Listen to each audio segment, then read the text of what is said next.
सूरज नावाचा एक मराठी मुलगा बिग बॉसच्या घरात झळकतोय.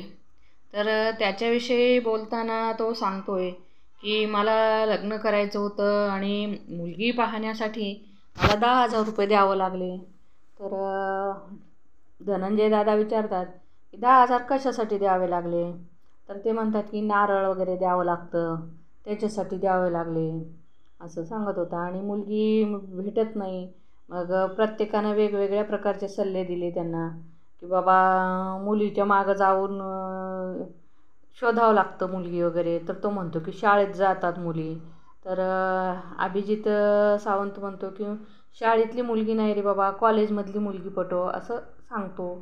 आणि सूरज आपल्या बहिणीविषयी सांगतो, बहिणी पण माझ्यासाठी मुली बघतायत आणि असं सांगत असतो. तर बा काही सदस्य त्याचं मजाक करतात की मुलगी बघतात का उगं तुझं मजाक उडवतात वगैरे असं बोलत असतात.